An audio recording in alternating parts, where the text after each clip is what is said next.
There's something you should know about the Saudi regime.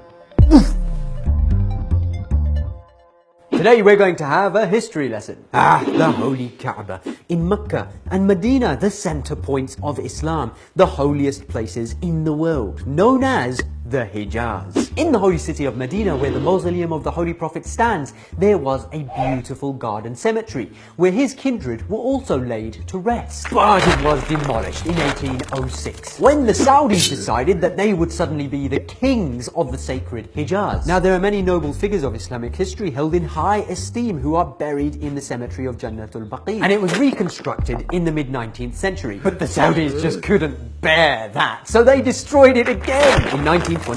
So just who are these Saudis, eh? And why would they want so desperately to destroy the graves of the family of the Holy Prophet? The history goes all the way back to Hadith Thaqalain, where the Holy Prophet said, I am leaving behind two weighty things. So long as you hold on to them, you will never go astray. The Quran being a rope and a divine connection to Allah, and the progeny who are the guides of the Ummah to explain it. Essentially, they, the progeny, are the true guides and leaders of the Muslim Ummah. So naturally, if you're trying to take control of the Muslim world, you'd want to obliterate any signs of the Holy Prophet's family from the face of the earth. And that's exactly what the Saudis are trying to do. Oh, but that's none of my business, because that's all just politics, right? Now, the Saudi regime, the majority of the power of which is contained within about 2,000 individuals, claims to have authority over 1.5 billion Muslims.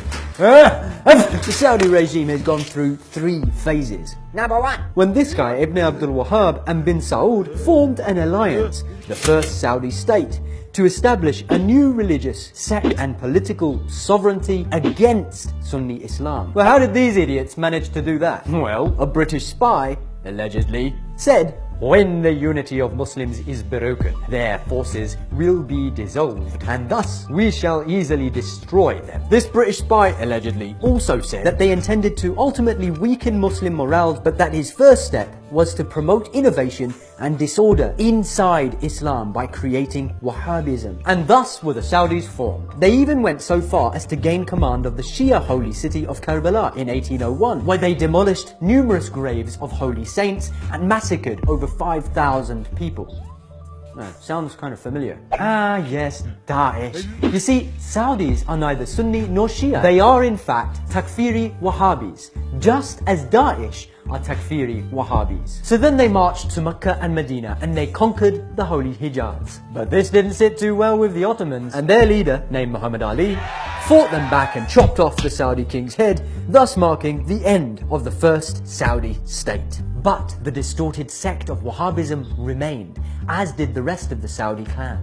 Now, the second Saudi state was formed. Now, this era was mostly marked by continuous infighting. You know what the Saudis can be like, always fighting with each other. So the Sharif of Mecca led a revolt against the Ottomans to create a united Arab state, with the encouragement of and support of the British, which eventually led to the Kingdom of Saudi Arabia as we know it today. And with the discovery of petroleum in 1938, the Saudis have since become the world's largest oil producer and exporter. And that's pretty much it. The Saudi regime has since been an absolute monarchy, effectively a hereditary dictatorship, something which the Holy Prophet and the Ahlul Bayt have been against from the very beginning. Let's just imagine it. If all Muslims recognized their leaders to be those who had knowledge, integrity, wisdom, piety, and all the other traits that need to be in a leader. Leadership over the Islamic Ummah does not belong to any old dimwit just because he's the heir to the throne. So to the Saudi regime, we say your time is up. For supporting the oppressive Al-Khalifa regime in Bahrain, for supporting and providing ammunition to Daesh terrorists across the world, especially in Syria. Indeed, the Saudi regime is even worse than tyrants of the past. I mean, look at them. When the Saudis took over the sacred lands of the Hijaz, they renamed the land of the Muslims after themselves. Even the Pharaoh didn't rename Egypt Pharaoh-stan. I mean, have you heard of another place in the world where women are not allowed to drive? And now, while bombing Yemen and funding Daesh terrorists across the world, the Saudi regime has decided to build the biggest tower in the world. Hooray! This is the Burj Khalifa. It's nothing. This is the Kingdom Tower, which the Saudi regime wants to build. But that too is nothing, because this is the Holy Quran, and it says, "Do not walk proudly on the earth, for surely you are not taller than the mountains." I mean, who is King Salman? Who's his son? Who is his father? Nobody's. They're idiots. I'm not being rude here. Like, seriously, this is not a joke. I looked up the word idiot. You know what it means? It means a stupid person. Now, the question is, why would the West promote such buffoons to become the overlords of the Muslim Ummah? Let me think. On May the 20th, 2017, the US President, Donald Trump, the very same man who before becoming president said it's the world's biggest funder of terrorism, he comes along and he signs the biggest arms deal in American history of $350 billion US dollars.